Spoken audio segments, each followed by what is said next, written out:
rọ̀rẹ́ o ó tún ti ṣẹlẹ̀ ọba Solomoni ti fohùn líle ránṣẹ́ sí prophet Tibetan lórí bí Celestial Church kan ṣe pe Portable àti Pasuma ṣe wá rántí pé wòlíì Tibetan kìlọ̀ fún Portable ńgbà tí Portable ní àfi kóun lọ pé òun ti gba 5 million kò sí nǹkan tó fẹ́ ṣe sí. ẹ̀yin ṣẹlẹ̀ a máa ṣe sóyún ẹ ti tẹ o 5 million a dẹ̀ máa ṣe Pasuma máa wọlé èmi kan máa wọlé a máa ṣe ọmọ Ọlọ́run bọ̀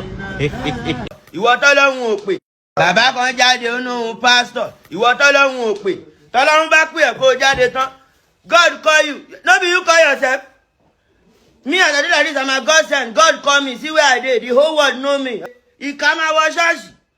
a máa ń lo ọṣẹ ṣẹlẹ̀ a máa ń lo ọṣẹ pásítọ̀ a máa ń lo ọṣẹ àfáà a máa ń lo ọṣẹ babaláwo gbèrà ẹ má wọn wáìnì o ókè ẹ̀yin pásítọ̀ sáwọn ọmọ yóò wá kílọ̀bù ni ẹ̀yin pásítọ̀ ṣé ẹ̀ kì í jayé ni ajá máa ń ra àwọn pásítọ̀ míì club àwọn pásítọ̀ náà já máa ń gbé hook-up ẹ má lọ wáìnì o pásítọ̀ náà máa ń go heaven again Ọlọ́run ló dá gbogbo wa àjọ máa lo láìpù yìí pọ̀ ni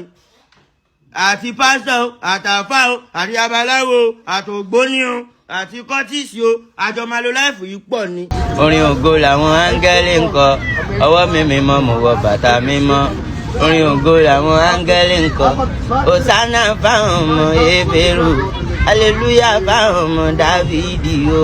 Olúwa dákun dáríjì mi o iṣẹ́ Olúwa kò ṣe dá dúró ẹ̀yin ṣẹlẹ̀ má dá sí Olúwa dúró. àfi kóun lọ kọrin ní ìjọ ṣẹlẹ̀ tí wọ́n ti pè é ọ̀rọ̀ yìí lágbára o ọba Solomoni wá sọ àwọn ọ̀rọ̀ kan tó yẹ kẹ́ ẹ gbọ́ àwọn ọ̀rọ̀ àgbọ́ṣe àìpé tó fi jẹ́ pé béèyàn bá ronú jinlẹ̀ nígbà tó bá gbọ́ ọ̀rọ̀ yẹn á wò pé ọ̀rọ̀ yìí ó kà màmá ẹ wá gbọ́ ìdáhùn tó mú àròjinlẹ̀ dání tí ọba Solomoni fún wòlíì Tibetan ọba Solomoni ní àwọn pọ́ìntì kan tí mo fẹ́ kẹ́ ẹ gbọ́ lórí ọ̀rọ̀ Portable àti Pasuma tó fi jẹ́ wípé wòlíì Tibetan gan wọ́n fẹ́ ṣe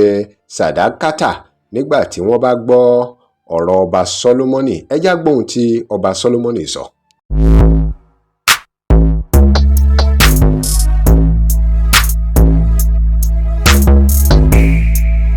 Welcome to CrossBlog XTV. Remember to like, share and follow us. ọ̀rọ̀ àgbọ́ṣeun rèé lẹ́nu ọba Solomoni nípa bí wọ́n ṣe ní Pasuma àti Portable lè wọ́ṣọ pàápàá lórí ọ̀rọ̀ Portable ṣẹ́bàá pé Portable ń ṣagídí pé òun gbọ́dọ̀ lọ ní o tí wòlíì Tibetan ní bó bá lọ pẹ́rẹ́ Ọlọ́run má jẹ́ kó dí ọjọ́ ayé ẹ̀ kù tí ò bá múra ó lè máa gbó bí ajá àti bẹ́ẹ̀ bẹ́ẹ̀ lọ ẹ wá gbọ́ àwọn nǹkan tí ọba Solomoni sọ lórí ọ̀rọ̀ yìí ẹ já gbọ́. Awuyewuye kan ti ń lọ láti bí ọ̀sẹ̀ méjì sẹ́ta sí ìgbà tí a wà yìí lórí pé àwọn ṣẹlẹ̀ kan wípé wọ́n pe Portable àti Pasuma wípé kí wọ́n wá sí praising night àṣálẹ́ ìyìn lógo mo gbọ́ pé ẹ̀yin ṣẹlẹ̀ kan sọ wípé rárá o kò lè ṣẹlẹ̀ bẹ́ẹ̀. mo wá rí Pastor Tibetan láàárọ̀ yìí lórí live lórí fídíò kan ó sọ̀rọ̀ against kínní yẹn wípé Portable tó yẹ kó lọ gbé lọ sí kínní kan lọ sọ́sẹ́ fún tó bá lọ síbẹ̀ ìkọ́kọ́ máa ṣẹlẹ̀ ìjọ ẹ̀mí ni alàgbà ó kún díẹ̀ káàtó ẹ̀rọ jinlẹ̀ ni tó bá jẹ́ wípé Ọlọ́run tí ẹ sìn òun ló dá ayé ni ó dá mi lójú wípé ẹ̀yin nìkan lẹ́dá máa gbélé ayé Ọlọ́run máa ti lé Portable kó láyé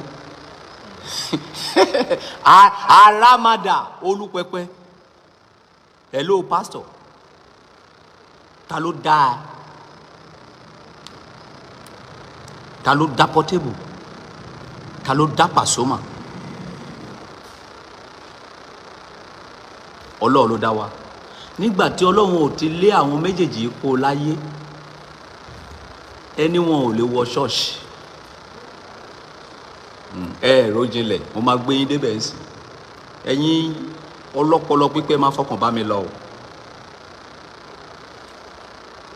ọ̀rọ̀ Ọlọ́run yè ọ̀rọ̀ Ọlọ́run ṣe kí ni lágbára ọ̀rọ̀ Ọlọ́run àìkú ní títí ayé ire wà nínú ibi wà nínú rere tí ẹ bá invite Portable wá ṣọ́ọ̀ṣì tó bá kọrin tán tó bá rí ìdíwé tí ẹ̀yin àwọn ti ṣẹlẹ̀ ṣe ní point ń bí báyìí. ṣé ẹ lè jèrè ọkàn ẹ̀ aramada mo bèrè. wọ́n máa wọlé. àwọlé. wọ́n pè mí mo mọ̀ wípé orin ayé ni mo ń kọ orin mi ò bá tọ́lọ́run jọ lẹ́yìn tí mo kọrin tán ẹ wá fìfẹ́ hàn sí mi hello sir pé mi ò bá dá sí ọ̀rọ̀ tó wà nílẹ̀ yìí wàhálà ni because ó níbi tí àwọn èèyàn ní àròjinlẹ̀ mọ́ they don't think deeply. Yes, okay, I think, me. God bless you. That's very good. So, tí ẹ bá tó bá jẹ́ wípé lóòótọ́ ọmọ Ọlọ́run lẹ́yìn sí ọba tó dá ayé àti ọ̀run tẹ́ bá invite Portable tẹ́ invite Pasuma tó bá wàásù tó bá kọrin ọpẹ́ tán ó dá mi lójú wípé wọn ò lè bú Ọlọ́run níbẹ̀ tó bá kọrin tán ẹ lè sọ̀rọ̀ Ọlọ́run fún wọn ni ṣe bẹ́ẹ̀ máa ṣe wàásù lẹ́yìn tó bá kọrin tán ìyẹn point 1. Point 2, Pastor Tibetan ẹ mọyé ènìyàn tí ò ráyè àti gbọ́ ọ̀rọ̀ Ọlọ́run tẹ́lẹ̀ tó jẹ́ pé nípasẹ̀ Portable wọ́n máa wá sí ṣọ́ọ̀ṣì yẹn lọ́jọ́ yẹn láti wá gbọ́ ọ̀rọ̀ Ọlọ́run aramada. But you want to be a righteousness people in the eyes of Homer Bay. Ẹ fẹ́ sọ̀rọ̀ ayé di ènìyàn pàtàkì níwájú ènìyàn. Ẹ kò ro èyí tí ń ṣe ti ṣe Ọlọ́run.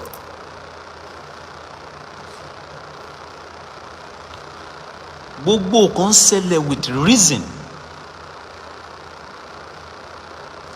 Pastor tó pe Portable yẹn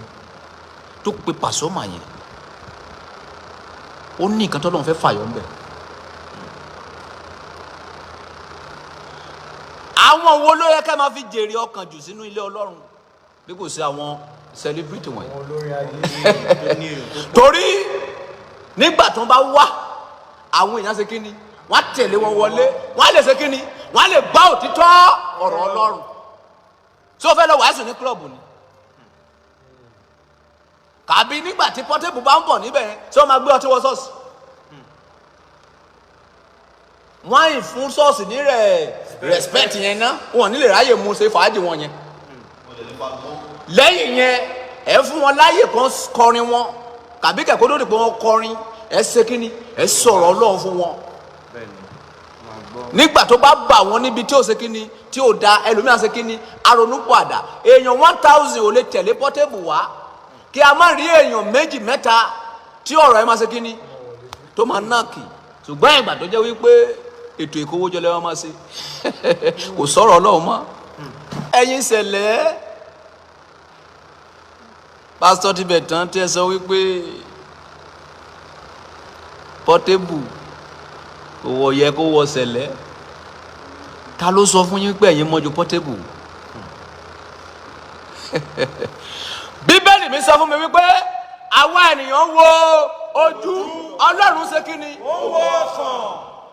àìmọye nǹkan tí Portable ṣe tí pásítọ̀ mi ò lè ṣe oúnjẹ fún àwọn ènìyàn èèyàn Ọlọ́run mélòó èèyàn Ọlọ́run wo ló tún jù yẹn lọ bẹ́ẹ̀ náà ni Pasuma ń so orí fún àwọn ènìyàn. òun lẹ ti gbọ́ yẹn o kí lè ròyìn lórí ọ̀rọ̀ yìí ẹ drop comment and remember to like share and follow us. Thanks for watching.